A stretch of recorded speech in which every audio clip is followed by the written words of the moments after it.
¿Cuáles son los mejores escritores o escritoras infantiles de Venezuela? Los que usted más prefiere. Ay, yo no puedo decir que son los mejores, porque además que uno se vuelve amigo de ellos. Un top 3 de los que Sí, han influido, no los mejores, para que no se moleste nadie. yo tengo a Cosimo Mandrillo, o Ujú. Cosimo Mandrilo, con El árbol de jugar. Mando José Sequera con su Teresita. Y después la tercera, yo te espero una dama, por ser. Por favor, Bueno, yo tengo profe. Eligia Ujú, Boyunga, ujú. brasilera, que es con esos cuentos de El bolso amarillo, Perrita, que son cuentos inmensos, pero que tú puedes hacer unas buenas síntesis con todo el aprendizaje que te Eso. da. ¿Cómo se logra que los niños lean?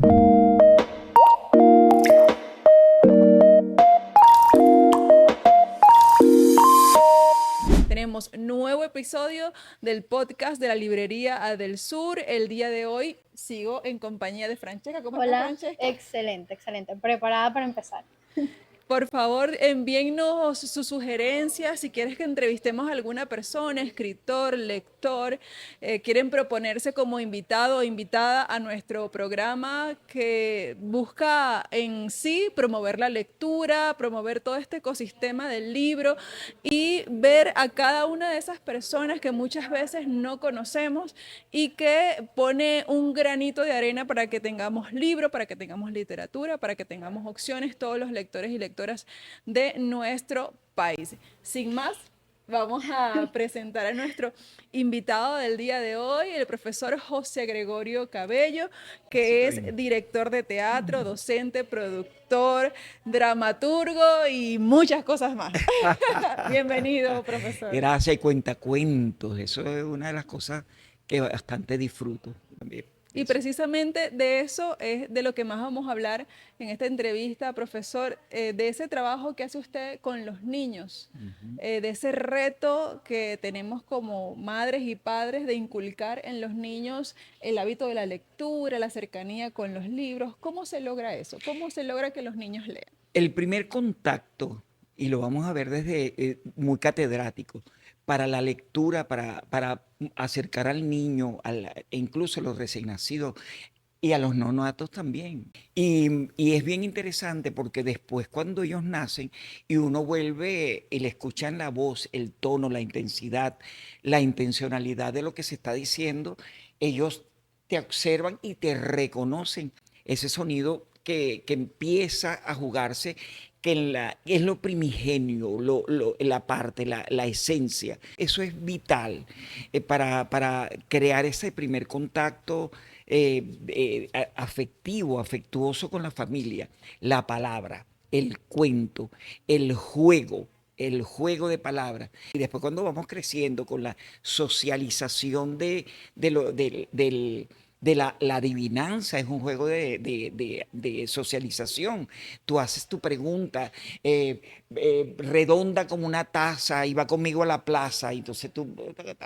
Y es un poco raro en la actualidad ver niños desarrollándose de esta manera con juegos literarios cuando ha cambiado tanto la era y bueno, ya la mayoría los tienen un teléfono o les parece demasiado obvio lo que están viendo y dicen, ay, qué obvio, me voy. Porque sí, es una realidad que estamos viendo. ¿Cómo hacen ustedes para armar esas actividades y contrarrestar eso que está pasando en la era y que los niños participen? Lo primero como escritor, lo primero que tienen que hacer los escritores es volverse niños. Así como el dramaturgo, el poeta escribe desde esas heridas, el niño que somos, el niño que uno es y que fue, empieza a emitir palabras. Esas palabras están allí. Esos contenidos salen. Así como aprendimos de la abuela, de, de las lecturas de Morita Carrillo cuando yo estaba pequeño, que eran cosas simples que me hablaban de la lluvia, de la gota que cae en la hoja. Y yo decía, pero está empezando a llover. Esos descubrimientos son importantes que uno los vuelva a hacer para acercar a esta contemporaneidad, porque es una contemporaneidad difícil, porque tenemos este elemento tan necesario, pero sí, este es un recurso valioso. Hemos visto que es un enemigo, ¿verdad? Pero también hemos visto cómo tú puedes usarlo como un amigo. Eso va hacia la literatura infantil, el juego de ese niño que somos, que de repente dice, no, no me voy a acostar en esa cama porque debajo de la cama hay un monstruo, y empieza allí a jugar con ese monstruo y a crear ese Profe, espacio. pero leerle a un niño tiene su truco. Yo me he Sí, encontrado con mi experiencia como mamá, que uno está contando un cuento y comienza el histrionismo, cambia las palabras, la entonación por los personajes. O sea, leerle un libro requiere no una lectura plana como normalmente uno podría leer cualquier cosa, un mensaje, una nota de prensa, o cuando uno hace una lectura para uno como adulto, pues. O exacto. sea, hay su secreto. ¿Cómo se le debe leer a un niño? A través del juego, la lectura es un juego.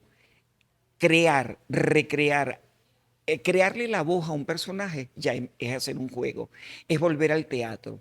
El teatro es un juego porque asumimos máscaras, asumimos voces, asumimos roles que de repente los cambian. Y ahí tú se te olvida cuál era la voz de la hoja que habló, porque después cuando te lo vuelven a preguntar, a pedir, esa hoja no hablaba así. Y entonces tú dices, ¿cómo fue que hablaba? Según lo que usted nos cuenta, se nota mucho que desde pequeño como que reforzaron eso, la creatividad. Sí, Porque si nosotros crecemos como en un mundo de apatía o en algo plano, vamos a tender a ser planos en la adultez, muchísimo más planos que lo éramos de niños. Eso se tiene que manejar desde pequeño, como una claro. semilla e inculcar la literatura infantil, que es complicada, no es tan fácil, lo he visto. Pero no es otra cosa que socializar. Si la Claro, familia socializa a través de la literatura, de la lectura, vamos a tener una familia unida. Eso que tú haces con tu bebé, de contarle los cuentos, eso nunca se va a olvidar. ¿Qué no se debe hacer en el momento de querer que los niños aprendan a leer o que les guste la lectura? ¿Qué cosas no debemos hacer? ¿Qué Des- es contraproducente? Primero, trabajar con la mentira, engañarlo. Mira, escúchame este cuento que yo te voy a dar esto y después no cumplir. Eso es fatal para todos. ¿Cuántas veces no nos dijeron, pórtate bien, que te voy a llevar a tal cosa? Y de repente no nos llevaron y me mintieron. ¿Ves? No, ya no le voy a hacer más caso por eso. La lectura como un juego de compensación para el acompañamiento de nuestro hogar es importante, sobre todo en esta contemporaneidad. Sacar ese tiempo, apartar un momentico esto, el teléfono, o mira, me encontré este cuento, o mira lo que me sugirieron en el programa, ¿ok? En este podcast me sugirieron leer, vamos a hacerlo, vamos a leer, vamos a reunirnos, vamos a hablar de tal autor que hizo este cuento. Y vamos a ver cómo es una poesía infantil. Entonces, esas discusiones te van a ti a llevar a despertar ese interés, a seguir con eso que nosotros debemos hacer, inducir a la lectura. Y sobre todo desde la verdad, desde lo auténtico, desde tus limitaciones, desde tus potencialidades. Eso es importante para todo, para que veamos que no somos los expertos que sabemos de todo, y que estamos inventando el agua tibia.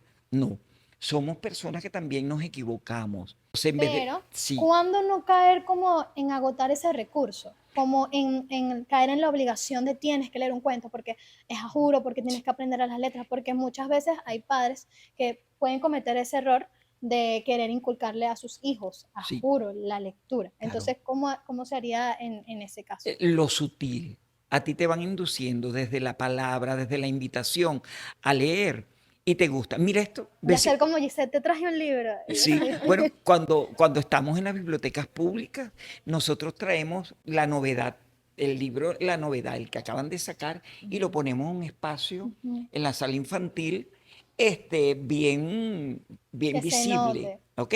Yo veo, y cuando los niños entran, y yo La le digo, ay, pero reacción. mira, aquel libro que trajeron nuevo, ¿ya lo viste? Y ellos y se van acercando.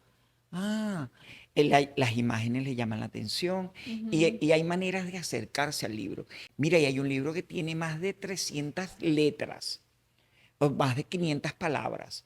Y ya yo las he contado. Ve tú cuántos consigues, cuántas palabras consigues, despertándole ese interés, Claro. así como si fuese un investigador, pues. y él va a encontrar eso y te lo va a comentar. Te dice, sí, pero aquí esto no me convence o esto sí Claro, me ese convence. cuestionamiento que es tan necesario a lo largo de nuestras vidas. Y, total, y ahora los niños, las niñas te dicen, no, eso no, Ujú. eso me gustaría de tal manera. Claro. Y es bueno porque tú no vas a violentar un proceso de disfrute. Esos libros que usted recomendaría, que son idóneos, son pertinentes para los niños y las niñas.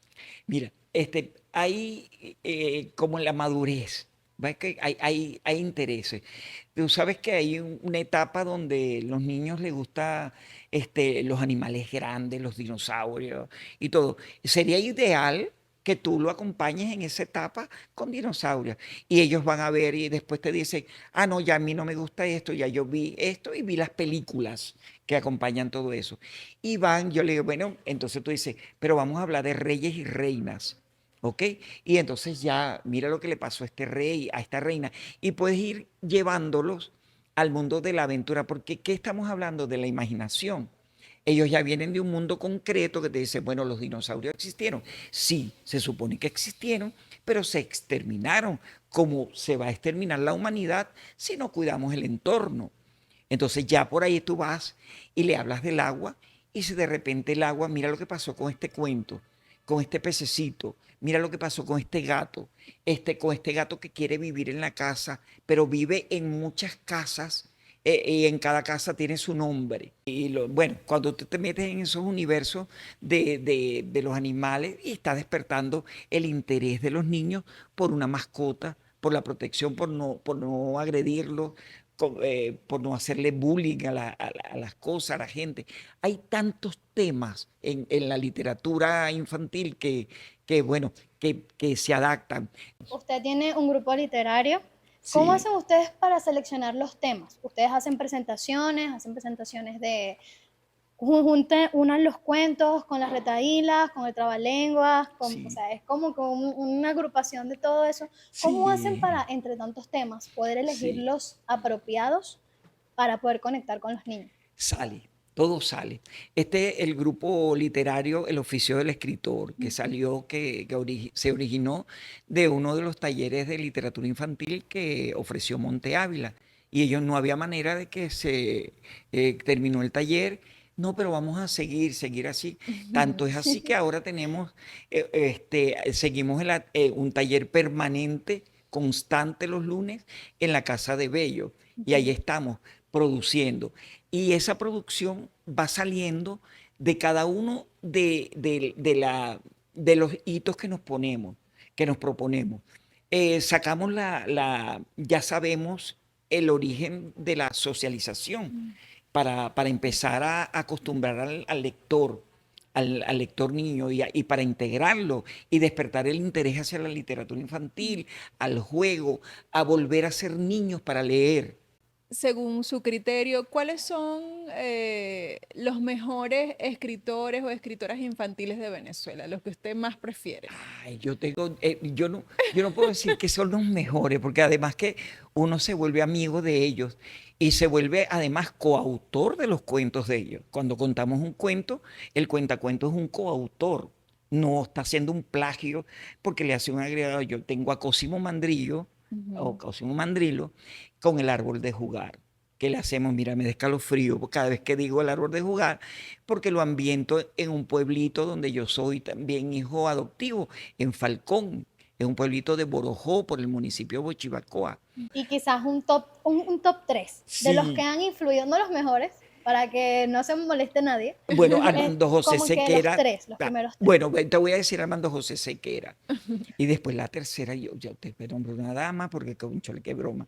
Entonces, Por favor, pero yo tengo profe. gente de afuera que también me gusta, Ligia Ujú, Boyunga, ujú. brasilera, con esos cuentos de El bolso amarillo, Perrita, que son cuentos inmensos, pero que tú puedes hacer unas buenas síntesis con todo el aprendizaje que te da. Pero Armando José Sequera con su Teresita, con su Teresa.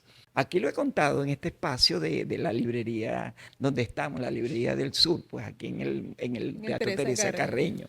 Entonces, aquí este espacio ha escuchado ese cuento Y cuando yo le dije a Armando, mira Armando, yo tengo este cuento de Teresita, y él se queda y lo busca en su imaginación. Me dice, ah, ya sé cuál es. Pero qué divino fue para mí encontrarlo. Eso fue en una de las ferias del libro que hicimos.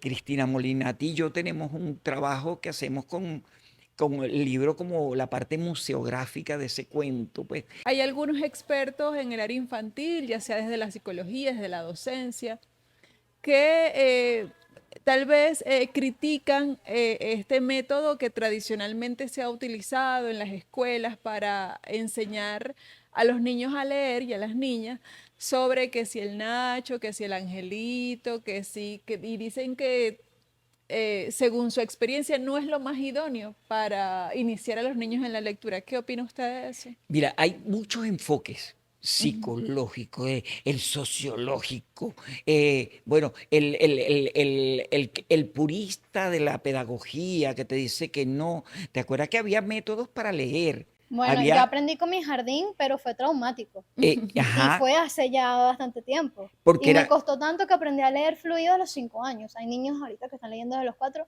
No uy, tengo sí, nada en contra de mi jardín, sí. pero sí es una manera un poquito rígida de, bueno, es mi perspectiva de mi experiencia. Bueno, para leer necesitamos ayuda y una gran motivación de la curiosidad. No hay nada como inventarle a la persona, al niño, a la niña que va a leer, que las palabras cuando se juntan forman cosas, hasta palabras groseras, ¿ok? Y si tú le ves la picardía a ese niño, tú puedes también jugar con esas palabras, juntar una con otra y dice, mira, este sonido consonántico con este otro, porque yo aprendí por consonantes. En mis años aprendí por consonantes. Después vino ese método total donde te enseñaban la palabra y tú decías, ajá, ¿y cómo él va a aprender esa palabra suelta sin tener un contexto? Yo criticaba como educador eso, sino mejor es trabajar el sonido. Yo porque soy hiperkinético, a mí porque me gusta el sonido y lo voy creando y para un niño eso es jugar. Entonces, si tú empiezas a jugar con la lectura, caramba, qué maravilla, te vas a acercar, no vas a durar 5 años en eso. Una vez nosotros hacíamos trabajo con el Banco del Libro, esa institución que le brindaba apoyo a las escuelas, un colegio llamó porque los niños estaban leyendo a Harry Potter. Y eso era una escuela católica de monjas y toda esa broma, y eso era una perversidad para ellos, que eso es demoníaco y que para qué que vamos a Imagínese. hacer. No, Y bueno, adivina de qué nivel eran los niños, todavía no estaban en primer grado, estaban en preparatoria y ya leían. ya eso Y era ya un avance, es un avance caramba, increíble. qué maravilla que un niño que no tenga todavía 6 años ya esté leyendo y comprenda a Harry La Potter, historia, el Sobre claro. todo la universo, comprensión lo de lo que él se mágico. lee, porque hay muchas Es, veces que se enseña a leer por, digamos que automático, sí, y la comprensión dónde está. Entonces luego, después de que cumplen 10 años, es que empiezan a comprender lo que están leyendo. seguro. Entonces, ahí está el detalle. Claro, está el interpretar, comprender eso. Y ahí estaba. Nosotros hicimos prácticamente un pacto con esos grupos, con los grupos que nos tocó, porque los llevamos a conocer otros libros, otras historias, un poco de animales, de niños, y cosas que pasaban, pues, y de aceptación y de integración. Pero igualito le dijimos, pero no dejen de leer a Harry Potter. Porque si ustedes ya están allí, ¿qué libro tienen? Yo me he leído, a mí me falta leerme el número 8, el octavo libro. Y yo, bueno, y tú vas y tú llegas a tu casa corriendo a ponerte al día Ujú. sobre los contenidos que ellos manejan, pues, y lo efectivo de una interpretación. Entonces, ¿cómo tú vas a echar un proceso hacia Hacia atrás. atrás si estamos trabajando algo hermoso que se ha Ujú. dado como un efecto social por la compañía? Y si tú empiezas a formar ese gusto por esos espacios de la lectura, por ese libro, por una buena carátula, como estábamos hablando del libro, De el Happy. libro De Happy, Happy. que además donde tú lo ves, tú inmediatamente tú te sientes feliz, contento, ya te saca, ya el hecho de decir happy, ya te Ujú. está sonriendo, Ujú. pues, y su carátula ya te invita, es un libro que está pensadito, pues, Ujú, además Claro, así su es. porque se contenido, hizo pensando en la inducción, porque claro, también es importante, los libros infantiles van por inducción. Las ilustraciones son la inducción, o sea, es todo un convenio de información claro. que, bueno, va a transmitir un mensaje por inducción. Y uno tiene también que agarrar el libro específico para los niños. No soy Seguro. madre, y se puede hablar mejor de eso, Pero, pero pero te hemos visto promover un libro con tanta calidad que invita y uno dice, Ujú. por curiosidad voy a ver para ver si es verdad. Y te encuentras con una verdad, con y una luego la visión de una persona verdad. obtiene su propia perspectiva, porque no hay Claro, verdad absoluta, entonces sobre mi, o sea, yo le doy mi perspectiva del libro y claro. ellos luego van y lo toman y crean su propia perspectiva y así son los niños también, Somos así todos, porque todos. tú vas, lees un aviso por la calle y tú dices, que dice allí, y, eh, eh, eh, yo, mira, a mí me pasaba que yo iba hacia la Universidad Simón Bolívar y encontré, como pasaba rápido, leía que decía hogar, no sé, atendido por hermosas mesoneras. Y yo decía, ¿qué es eso que está allí? Y un día que había tráfico, leo hogar tal cosa, atendido por hermanas misioneras. Y entonces yo digo, caramba, ¿cómo me cambió esa? Yo decía, claro, esto se presta para todo en estos espacios tan solos. ¿Ves? Pero entonces cuando tú descubres una verdad dentro de una realidad, eso es la Totalmente. lectura. Mm. Y esa invitación a buscarlo, eso es la manera también de en esta contemporaneidad acercar a esa niña, a ese niño, ante toda esta avalancha de estímulos en la Hablando escuela. de invitaciones, ¿qué Ujú. invitación le daría o qué mensaje le daría a los escritores emergentes que quieren comenzar en este mundo de la literatura infantil y juvenil? A estos grupos emergentes, a esta gente que quiera acercarse a la literatura, no le tengan miedo a la literatura infantil. La literatura infantil, ¿por qué? Porque hemos transitado, hemos sido niños y desde ese encontrar esa soledad de niños en el cuarto, cuando te dicen, bueno, duérmete y te apagan la luz, que empieza de repente un mundo mágico, o tienes sueño o te empiezas a crear y a recrear cosas. Allí empieza a escribir sobre eso. Es un momento como para llenarte de espacio. Tú ves una niña gritando en la calle con una rabieta porque la mamá no le quiso comprar tal cosa y tú dices, bueno, ¿de dónde viene esa situación? Y empiezas a recrear eso en un texto, en un cuento. Eso sería maravilloso, pues. Muchas gracias por participar en nuestro podcast el día de hoy. Sabroso cuando me vuelven a Ah, bueno, invitar. invitado siempre, invitado siempre. Vamos a bailar, a hablar de la música y el baile Ay, también. genial, me encanta, me encanta. Sí, gracias. Bien, estuvimos conversando con José Gregorio Cabello, dramaturgo, cuentacuento, docente, y que aprendimos de él, aprendimos que ya sea a través de adivinanzas, cuentos, retahílas, trabalenguas, la literatura, los libros, las lecturas, siempre son un amigo para cada niño o niña que está allí presente y dispuesto para jugar cuando quiera que ellos lo deseen. Nosotros vamos a culminar este episodio del podcast de la Librería del Sur Entre Libros, invitándolos a que permanezcan conectados. Cada jueves publicamos una nueva entrevista, que también nos escriban si tienen alguna propuesta de invitado o invitada. Nosotros estamos abiertos a todas sus sugerencias. Y gracias por estar con nosotros y los invitamos nuevamente a encontrarnos en otra oportunidad cuando sigamos estando entre libros. Chao. Chau. Chao.